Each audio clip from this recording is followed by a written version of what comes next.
In these examples, we want to determine each sum. So first, we know we're asked to find a sum because both of these problems are written using sigma notation. So remember, this Greek letter sigma means that we are adding. So first we need to determine what type of a series we have with this general formula 4k minus 1. And there's two ways of doing this. One way is if you recognize that this is a linear expression.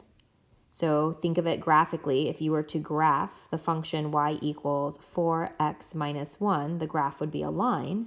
Then we know that this series will be an arithmetic series. But that requires that you use some of your prior knowledge of linear functions. The other way of determining that this is an arithmetic series is to actually plug some numbers in and take a look at the first few terms in the series. So my index at the bottom here, k equals 1, is telling me I need to plug 1 in first. So if I were to go ahead and substitute 1 in for k, 4 times 1 minus 1 would give me 4 minus 1, which is 3. So my first term is 3. If I were to then plug in 2, 4 times 2 minus 1, 8 minus 1 is 7. If I were to plug in 3, 4 times 3 minus 1, 12 minus 1 is 11. And if you were to do this repetitively a few times, let's have me do it one more time, 16 minus 1 would be 15, then we would have the first few terms of the series, and we could analyze these terms to figure out the pattern. And you'll notice that you are adding 4 repetitively to get from one term to the next. And adding 4 repetitively tells me that this definitely represents an arithmetic series. Let me just also mention that adding 4 repetitively should make sense to you because if you take a look at the general formula, you have 4 times k. So thinking of this again like a line, 4 would basically represent our slope.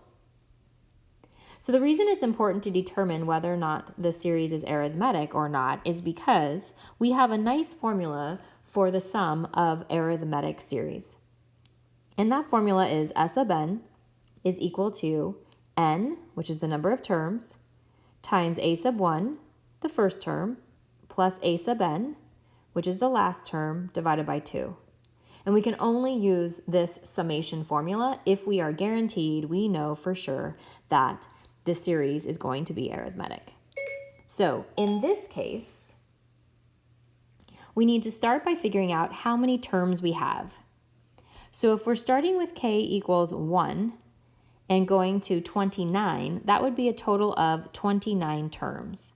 So we're really being asked to find the sum of 29 terms. So we'll substitute in 29 for n.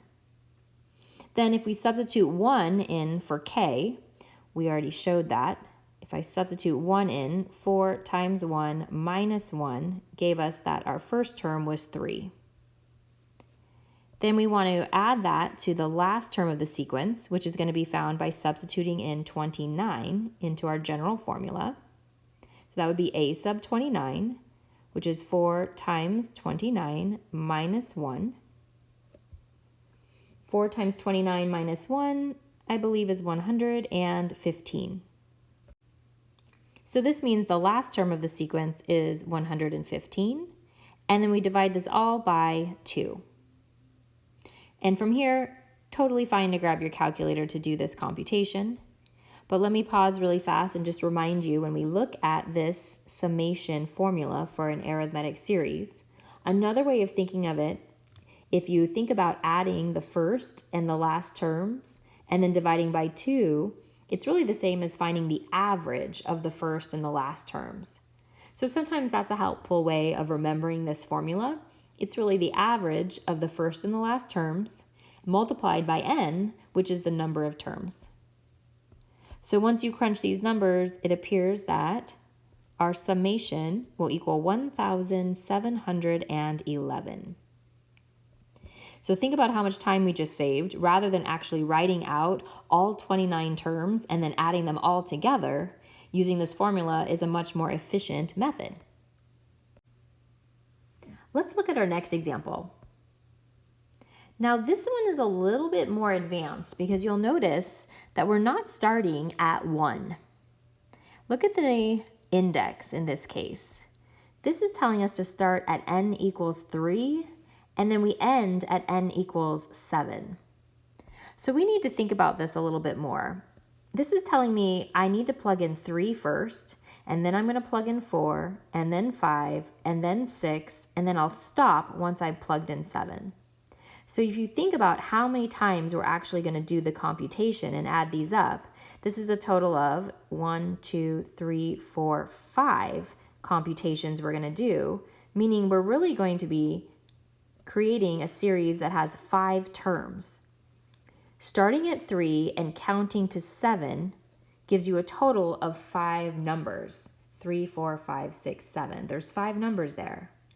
So we have to be careful because if I compare that to our last example here, where we started at 1 and we went to 29, that was simple counting because we started at 1. So 29, the number that was on top of sigma, it actually did equal the number of terms. But in this case, the number on top of sigma, which is 7, that's not the number of terms because we didn't start at n equals 1. So we're adding up 5 terms in this case. I'm just going to put this off to the side for right now so I remember that there's 5 terms here. Now first, let's look at our general formula and determine the type of pattern we have. So again, 2 minus 5n, if you recognize that this is a linear relationship, then that's a nice quick way of recognizing that this is going to create an arithmetic series. And if we didn't recognize that, we could certainly plug in 3 and then plug in 4 and plug in 5 and look at the pattern with the numbers and determine that we do have a common difference. So this is indeed going to represent an arithmetic series. So let's go ahead and begin with our formula that I kept here in green. We're looking at the number of terms, which we've already established is 5. But this time, when we say we're using the first term, we have to be careful because we're not being told to plug in 1 to find the first term. We actually need to plug in 3. So our general formula, which was 2 minus 5n, we're going to plug in 3 in place of n. So that would be 2 minus 15, which gives us negative 13, essentially as our first term. So remember, sigma is very specific. It tells you on the bottom of sigma exactly what value you are going to substitute in to find your first term. And now we need to add it to the last term. And in this case, the last term is found by substituting 7 into the general formula. So 2 minus 5 times 7, which will equal 2 minus 35, which is going to be negative 33. So negative 33 is essentially the last term of this sequence, and then we'll divide that all by 2. So grab your calculator, do this computation, be careful with your parentheses, and you should end up with negative 115 for this sum.